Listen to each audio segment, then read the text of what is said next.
खरं तर आजही विश्वास होत नाही की असा कधी प्रसंग आमच्या कार्यकर्त्यांवर येईल. राष्ट्रवादी काँग्रेस पक्षाचे राष्ट्रीय अध्यक्ष, राज्याचे लोकप्रिय उपमुख्यमंत्री यांचं विशेष प्रेम या कार्यालयावर होतं. महाराष्ट्रातलं पहिलं कार्यालयचं उद्घाटन त्यांच्या हस्ते झालं होतं आणि माझे सहकारी नजीब मुल्ला, सरचिटणीस अल्पसंख्याक समाजाचे निरीक्षक यांच्या पुढाकाराने आणि राष्ट्रवादीचे सर्व आम्ही पदाधिकारी, आज गोतपगारताई आहेत, सुहास देसाई आहे, काका आहे, रवी पालवे, मोहसिन आहे, आशिष गिरी आहे, टकी चोलकर आहेत, सर्वच पदाधिकाऱ्यांनी जोशामध्ये 9 ऑगस्ट 2023ला या कार्यालयाचं उद्घाटन आम्ही केलं. त्यानंतर पुन्हा एकदा योग दादांचा या कार्यालयात आला. आपण सगळी होतात. सकाळी 6:30 वाजता सुहास देसाईंच्या प्रवेशासाठी 5:30ला देवगिरीवरून निघून 6:15ला अजितदादा या कार्यालयात प्रवेशासाठी होते.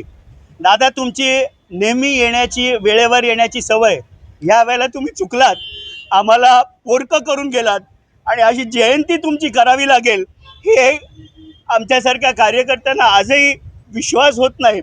या प्रसंगी सर्वच ठाण्यातील कार्यकर्त्यांवर, पदाधिकाऱ्यांवर विशेष प्रेम दादांचं होतं. कधीही निमंत्रण कुठल्याही कार्यक्रमाचं दिलं, कुठलीही ठाण्याची समस्या आम्ही घेऊन गेलो की तात्काळ ते सोडवायचे. नजीब मुल्ला असेल, सुहास असेल, सगळ्यांना आम्हाला म्हणजे हक्कानी आम्ही देवगिरीवर अपॉइंटमेंट न घेता जायचो आणि आज ते आमच्यात नाही, हा विश्वास आजही बसत नाही. जयंतीच्या निमित्ताने मी त्यांना विनम्र असं अभिवादन शिवसेना पक्षाच्या वतीने करतो. साहेब, अजून देखील मुळात या विषयावर तिढा कायम आहे, चौकशी सुरू आहे, त्याकडे कसं बघताय? आज त्यांना आदरांजली, श्रद्धांजली देण्याचा दिवस आहे. कार्यकर्त्यांना आजही विश्वास होत नाही की दादा आमच्यात नाहीत. त्यामुळे आज अधिक कुठलं भाष्य करावं असं मला वाटत नाही. त्यांना भावपूर्ण आदरांजली आणि माझ्या तर कायम जिवंत असेपर्यंत ते स्मृतीत राहतील. हे आमचं कार्यकर्त्यांचं दुर्दैव आहे किंवा महाराष्ट्राच्या जनतेचं दुर्दैव आहे. आजचा दिवस हा दादांना वाढदिवसाच्या शुभेच्छा द्यायचा वाढदिवस आहे. त्या दिवशी आम्हाला त्यांना आमचा जयंतीचा उत्सव आम्हाला करायला लागतोय.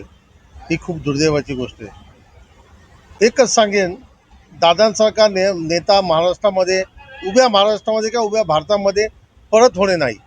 हा एकदाच झाला, पण दादांच्या अनेक आठवणी आमच्या हृदयात, कार्यकर्ता म्हणून आमच्या हृदयात साठलेल्या आहेत. त्या कधीच विसर पडणार नाही. दादा हे दादा राहतील. दादांना मला नाही वाटत ज्यांनी दादांबरोबर काम केलं आहे किंवा ज्यांनी दादांबरोबर संवाद साधला आहे किंवा दादांबरोबर सहवास आलेला आहे, तो दादांना कधीच आयुष्यात विसरू शकत नाही. दादांच्या पुढचं कार्य कसं सुरू आहे? दादांच्या मागे पक्षाची वाटचाल सुरू आहे, कशा प्रकारे सुरू आहे? पक्षाची वाट म्हणजे आमच्या आदरणीय नेत्या सुनेत्राताई दादांच्या पावलावर पाऊल ठेवून त्याचप्रमाणे काम करतायत. कार्यकर्त्यांची संवाद साधतायत, कार्यकर्त्यांना भेटतायत आणि पक्ष मोठा करण्याच्या दृष्टीने आमचे पार्थदादा असतील, आमचे जयदादा असतील, हेही स्वतः फिरतायत आणि दादांबरोबर दादांचे संवाद आहे. आपले ठाण्याचे जे अध्यक्ष आहेत नजीब मुल्ला आहेत, की हे दादांच्या सहवासात जास्त वेळ राहिलेले आहेत, तर त्यांच्या याच्याखाली आम्ही कामं करतोय. साहेब, दादांच्या अपघाताचा आजपर्यंत जर चौकशीचा पूर्ण अहवाल देखील आलेला नाहीये, त्याकडे कसं बघताय? आता कसं आहे ना, की उभ्या महाराष्ट्राने बघितलं आहे की तो अपघातच आहे, पण त्याविषयी तुम्ही माझ्याशी म्हणजे ते आता उच्चस्तरीय आपल्या मुख्यमंत्री असतील किंवा उच्चस्तरीय सगळ्यांनी सांगितलेलं आहे, सुनेत्राताईंनी सांगितलेलं आहे, जयदादांनी सांगितलेलं आहे, आदरणीय पवारसाहेबांनी सांगितलेलं आहे की तो अपघातच आहे. आता उच्चस्तरीय त्याची चौकशी चालू आहे. त्या चौकशीतनं निष्पन्न होईल काय ते. जयंतीनिमित्त काय कार्यक्रम? अनेक कार्यक्रम आहेत. आज माझ्या प्रभागात सकाळी मी वृक्षारोपणाचा कार्यक्रम ठेवला.